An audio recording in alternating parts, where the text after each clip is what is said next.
विज्ञानशाला परिवार के माध्यम से जैन व्याकरण का तंत्र रूपमाला का अध्ययन कर रहे हैं। विगत भाग 14 में आपने पदान्ते दुटाम प्रथमः इस सूत्र के अंतर्गत कुछ शब्दों की सिद्धि की थी। मैं पुनः पदान्ते दुटाम प्रथमा का अर्थ आपके बीच में बता रहा हूँ। धुट वर्ण अंतस्थ और अनुनासिक को छोड़कर जो शेष 24 वर्ण होते हैं उन वर्णों को धुट कहते हैं। अब पद के अंत का मतलब होता है कि उसके सामने कोई भी वर्ण नहीं हो। तो ऐसे पद के अंत में रहने वाले धुट वर्ण अर्थात प्रथम, द्वितीय, तृतीय, चतुर्थ और तीनों सकार और हा, ये पद के अंत में हो ये वर्ण, इन 24 में से कोई भी एक वर्ण पद के अंत में होगा तो उसको बिना किसी शर्त के प्रथम अक्षर हो जाएगा। उदाहरण के तौर पर मान के चले पद के अंत में छा है तो वो चा हो जाएगा, पद के अंत में दा है तो ता हो जाएगा, पद के अंत में झा है तो चा हो जाएगा, पद के अंत में सा है तो सा 3 प्रकार के होते हैं, एक दंत, एक तालव्य और एक मूर्धन्य।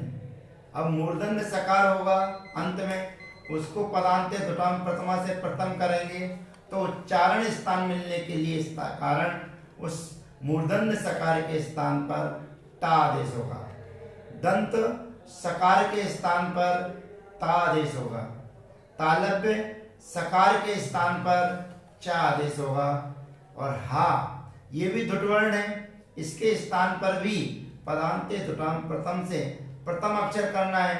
अब हा का उच्चारण स्थान और का का उच्चारण स्थान एक है तो कवर्ग का और हा का उच्चारण स्थान कंठ होने के कारण हा के स्थान पर प्रथम आदेश का आदेश होगा।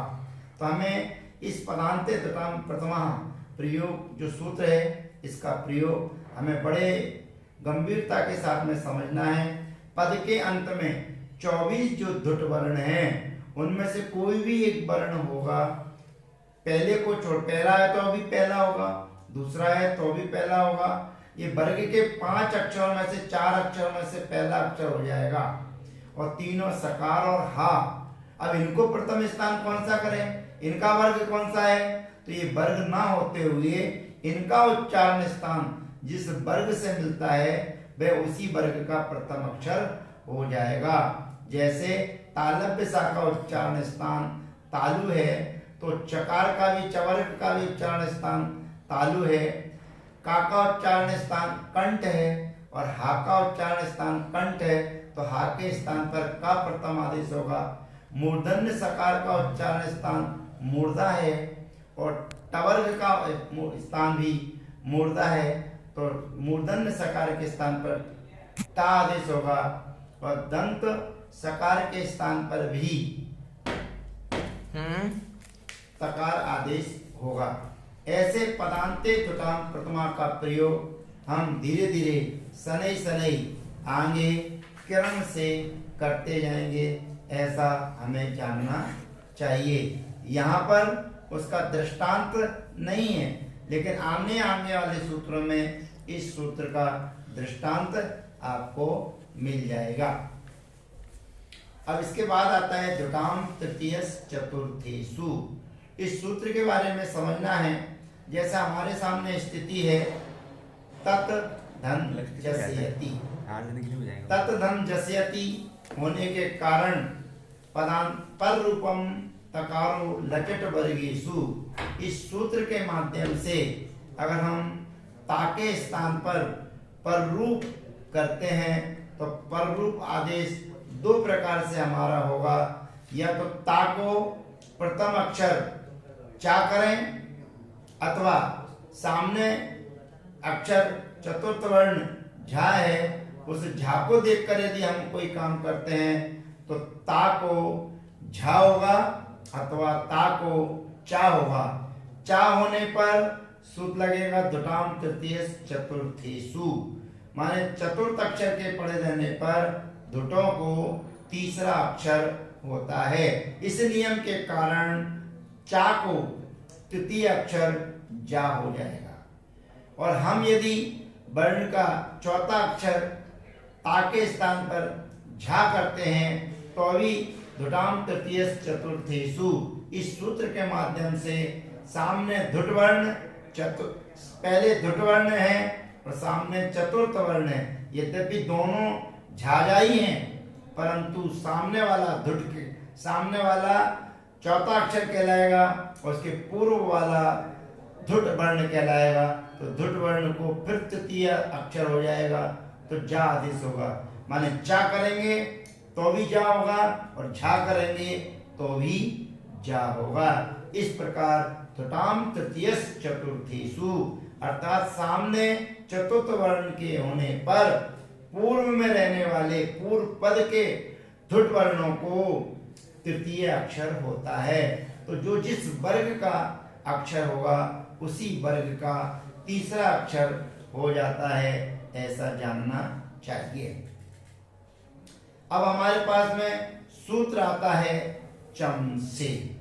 अब चम से सूत्र आने के पूर्व हमें एक नियम समझ लेना चाहिए, प्रक्रिया समझ लेना चाहिए। यहाँ पर तो पदान्ते धुटाम प्रथमः और धुटाम तृतीय चतुर्थेषु, इन दोनों सूत्रों को आप बहुत अच्छे से समझ लें।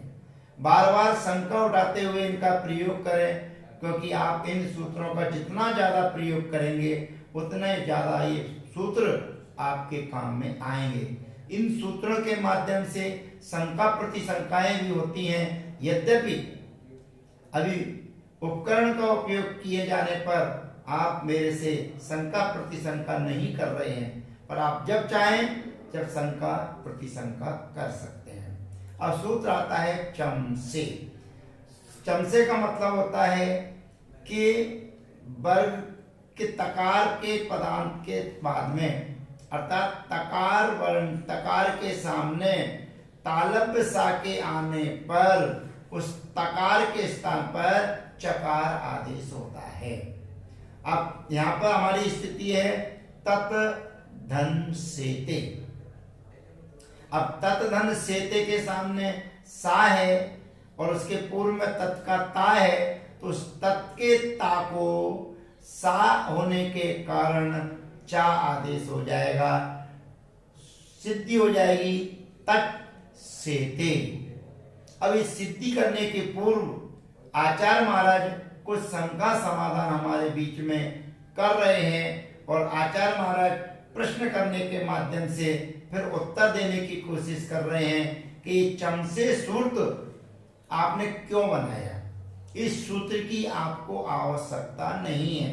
कहते क्यों इसकी आवश्यकता क्यों नहीं है, तो कहते आपको पहले जो पूर्व में सूत्र आया था वर्ग प्रथमेभ्यः सकारा स्वर यवर परस छकारम नव, अर्थात वर्ग प्रथम के सामने रहने वाला सा उस सा के स्थान पर छा आदेश होता है।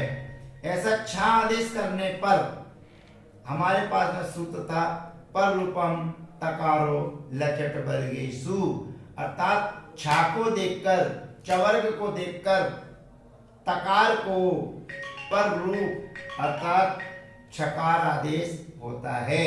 तो चवर्ग आदेश होकर के भी ता को चा हो सकता था और सा को छा करके ता को चा हो सकता था।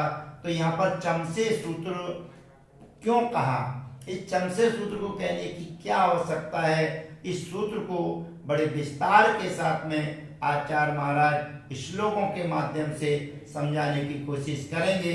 आज मैं इन श्लोकों का उच्चारण आपके बीच में कर रहा हूँ। चमसे सूत्र की क्या उपयोगिता है वह बताने की कोशिश कर रहा हूँ। चम से व्यर्थमिदं सूत्रम यदुक्तम सर्ववर्मणः तस्योत्तर पदम ब्रूहि यदि वेत्सि कलापकम। इस श्लोक के माध्यम से आचार्य महाराज ने प्रश्न किया है, शंका की है और अगले श्लोक के माध्यम से उत्तर देने की कोशिश कर रहे हैं। इन दोनों श्लोकों का अर्थ मैं आपको अगले भाग में बताने की कोशिश करूंगा। आचार्य महाराज उत्तर दे रहे हैं, मूढ़धीस्त्वं न जानसि छत्वं किल विवासयः अच्छत्व पक्षेनु वचनं नूनं चमसे व्यवस्थितं चमसे व्यर्थमिदं सूत्रं यदुक्तं सर्ववर्मणः तस्योत्तरपदं ब्रूहि यदि वेत्सि कलापकम् मूढ़धीस्त्वं न जानसि छत्वं किल विवासया अचत्व पक्षे वचनं नूनं चमसे व्यवस्थितम्। इन दोनों श्लोकों का अर्थ मैं अगले पाठ में, अगले भाग में बताने की कोशिश करूंगा। जैन व्याकरण का सूक्ष्म अध्ययन करने के लिए आप अवश्य जुड़ें शुद्धात्म ज्ञानशाला परिवार से। जय जिनेन्द्र।